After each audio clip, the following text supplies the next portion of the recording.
Hello, my name is Sophia Mai, and welcome to a STEMATA interview with Casey from the To Cure a Rose Foundation. To begin, can you briefly introduce yourself, your organization, and your goals? Sure. My name's Casey McPherson, and I am the founder of To Cure a Rose Foundation, and we build genetic treatments for children with ultra-rare neurological diseases. Thank you. To begin, can you briefly explain the function of the HNRNPH2 or heterogeneous nuclear ribonucleoprotein H2 gene and some of the signs or indications that a child is developing a disorder related to this gene? Absolutely. So it's a family of genes that's responsible for our development. You know, um, my daughter has it, which is how I got into this in the first place, and it's it has a set of about four different variants within the mutation. It is an allele-specific mutation, so you're going to see it on one allele. So you'll have one good healthy H2 gene and a mutant H2 gene, and it's often misdiagnosed or undiagnosed as an autism diagnosis or a CP diagnosis. And because it's not on any of the panels in the States, so you need to run a whole exome or a whole genome sequence. Clinically, the phenotype might look like drastic developmental delay, not being able to speak or losing her words, balance issues, CVI issues, sometimes seizure issues. There's a small malformation of like the face, so the eyes are a little bit further apart. Some of the children have problems with their feet. The boys are, usually catatonic or wheelchair bound, but some of the girls, it can be as wide as they can hold sentences, a few sentences, and they're just severely underdeveloped to catatonic in a wheelchair. So, and everything in between. Thank you. If possible, can you discuss any breakthroughs the foundation has made or has been able to fund since its establishment? Yeah, so these problem with ultra rare diseases is they're not commercializable, and so we have technologies that can fix many of these diseases. We just don't have the systems and the pipelines and the funding to do it. So when I started the foundation, I wanted to create a treatment for my daughter, but use that path as a way to create a platform so that the next child with an ultra rare genetic disease has a path. you know.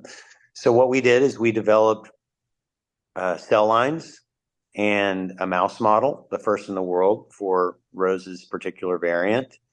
And those are your toolbox. And so, those assets will tell you a lot more about the disease. You can work on understanding that disease in a dish. You can look at the phenotype in an animal. You can use those animals and those cell lines to test drugs on. And the next step is we designed in silico some potential RNA therapeutic designs utilizing the antisense oligonucleotide technology, which is basically, for those of you like me that aren't scientists, it's a band-aid. It's a band-aid to convince your body to make the right protein or to not make a protein or to make more of a protein. And so in this case, what we've done is we've designed ASOs. We started with 1,000 different designs in order to knock down the expression of HNR and PH2. Because what we saw in animals was if you did that, it would elevate the expression of HNR and PH1, which is a gene that is 95% similar to HNR PH2. And in mice, when you do that, it rescues phenotype. They have abilities that they didn't have otherwise with this mutation. So we've designed those. We've shortlisted them down to about 20 different designs, and we're in the middle right now to shortlist our favorite 5, and they're working in Rose's cells. So we're seeing those expression changes, and our hope is that we can take those 5 into the Rosie mice that we made, which are just humanized. They're mouse with Rosie's particular mutation CRISPRed into the mouse. And we want to see if we can rescue phenotype in those disease models. In which case, then we'll be able to file an IND and take it to the FDA. How do scientists identify the specific mutated gene responsible for HNRNPH2 and similar diseases? Yeah, so the way that we identify these genes currently is doing a whole genome or a whole exome sequence.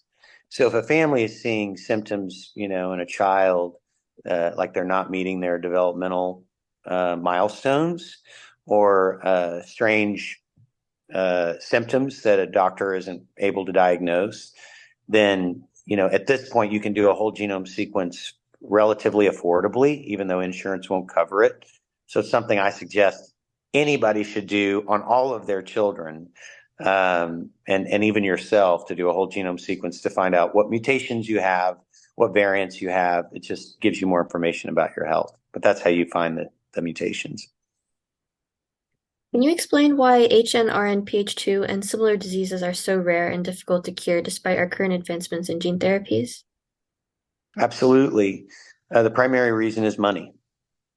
Our current model is that our pharma companies are usually venture capital backed.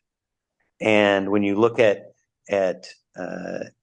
drugs, they're built around intellectual property. They are products. And so,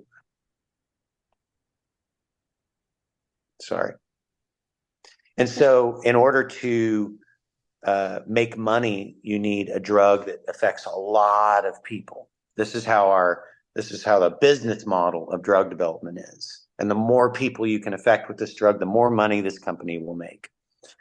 With what we're seeing with genetic diseases, which most of them are all rare genetic diseases, and many, many of them are ultra rare, is that if they fall under about 1,000 diagnosed patients, then, and even more than that, if they're just not commercializable, or they don't make as much money. So that's one problem. The other problem is that FDA regulatory requirements work on these large disease indications. They don't work for these smaller disease indications. So give you an example. When I file an IND for Rose's drug, which means I've requested the FDA to approve a new drug, they're going to require a tox study, which is typically done in animals. That tox study that they require me to do for a drug just for Rose is around $1 million. It's the same cost as it would be for a disease with 10,000 kiddos. And so there's a bunch of other things like that in the FDA. Manufacturing is another one. In order for me to manufacture this drug in a GMP-like environment so that it's safe for humans, I have to use a facility that manufactures tons and tons of drug content, And so I use a beer example. It's like hiring a Budweiser plant to make you a home brew. So you can imagine, the costs in that. And so there's just we have the technology to cure these diseases, but we don't have the systems in place to do it in the affordable way in which we totally could. What do you find most rewarding about working towards finding a cure for HNRNPH2? I guess two things. One is I want to save my daughter, and I want to hear, she lost her ability to speak. She can't play with any kids. I would love to see her maybe play again. I'd love to see her maybe find a skill that she loves to do. I'd love to hear her say dad again, but she never will unless we create a genetic treatment for her. So that's one very rewarding thing, is it gives me hope for my daughter. The other is that this is a space that if we can cure one child, we can cure 1 million, meaning that if we're creating platforms and systems through the work we're doing for Rose, it means I'm going to make it easier for the next Rose that's born. with her disease, and the next rose that's born with a completely different disease that's amenable to one of these technologies. So for me, if I think about dying on my deathbed, what did I leave this planet? Knowing the work that we're doing now is going to save, literally, my belief is millions of children's lives in the future, then I feel like I'm doing something worth it. How did you discover that music was a way to connect with your daughter, and what was your initial reaction? Hmm. Yeah, so I mean, I was a professional musician before I did any of this, and I had a couple of hits and a video on VH1 and toured the world and did all that, and uh, but sort of gave all that up to pursue this for Rose. And when I would sit down with her, especially in the evening, right after bath time, and play for her, her eyes would stop darting. She would start focusing on me. She would start smiling and giggling. We can't talk to each other. It's hard. Like, I don't know how to communicate. She doesn't communicate like a neurotypical person does. And so when I play, we become connected. And as a dad, that's huge. When you have a special needs child that can't connect with you, or an autistic kid that can't connect to you, you feel very alone. And that child feels very alone. At least you're a pretty good guess. So it's a moment that neither of us feel alone. And now, my performances are for her. She's my fan of my fan club of one, and I'm her fan club of one. Finally, what advice do you have for families that have a child or family member experiencing this? Yeah, I would say that the first step is to knowledge is power.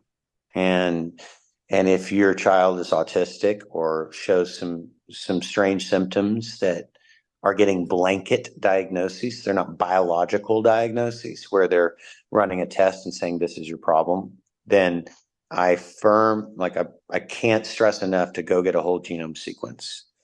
It cost me $10,000 at the time.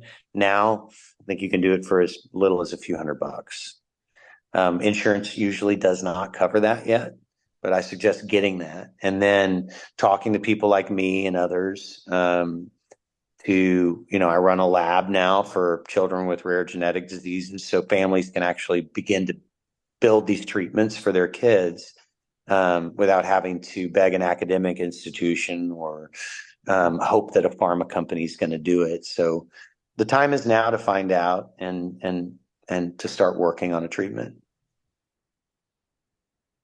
Thank you. That's all I have for you today, and thank you so much for your time and responses. It was great Thank being you. able to talk to you about this rare disease, and I hope people found value in this interview. Me too. Thanks for having me. Thank you again, and I hope you have a great rest of your day. Yeah, you too. Appreciate it.